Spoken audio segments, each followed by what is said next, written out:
Have you ever tried jamun firni? Well, this is the one which I have tried and made it myself.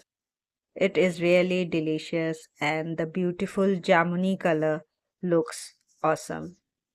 It gives a good shade in the firni. For making the jamun firni, you require jamun. Jamun is purple in color and it is sweet in nature. It is slightly bitter, which makes the tongue tingly. And for making this jamun firni, you require rice flour, full fat milk, sugar. So first you need to wash and cut the jamun into pieces. You can just use a knife to cut the jamun. I need the pulp of the jamun and also a few pieces should be intact so that you can decorate it later on. So when you are making a jamun firni, first you remember in mind that how you will decorate it. So accordingly you can cut your jamun and the rest of the jamun can be used to make a puree or you can mash it with your hands. Also, when you cut the jamun, you need to scrape the seeds so that the outer layer of the pulp is taken off from the seeds. Keep the neat pieces separately, which you will use as a final garnish, and the rest you can keep it as it is. Do not hurry at this point because it is quite slippery and the seeds is too small to scrape off and it might slip from your hands. So be careful while you are doing it. As you can see, this is around half a cup of pulp which I have obtained from the jamun. So I have separately kept the neat parts and I am mashing the rest with my hands. You can also use a mixie to grind this pulp. I am making this jamun firni with half a liter of full fat milk. So I have kept it to boil, and once the milk is boiled, we will add the remaining ingredients. We also need to thicken the milk. In this recipe, I am using rice flour. You can also use raw rice and you can just soak them in water and dry it up and you can grind it into a powder and then you can make it fresh. In that case, you need to coarsely grind the rice. You don't make it into a fine powder. It needs to be coarse. This is a fine powder and I am adding hot milk to it. Add little milk at a time and then you mix it so that it does not have lumps.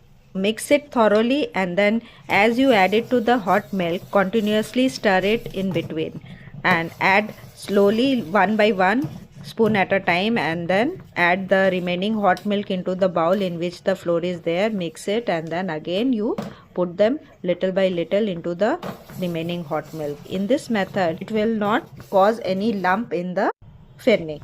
While the milk is boiling, we will add cardamom powder to it. Since I had a ready-made powder, I am using it. You can also use fresh cardamom powder by crushing it into a mortar and pestle and mix it so that all the aroma of the cardamom gets infused into the milk and the rice.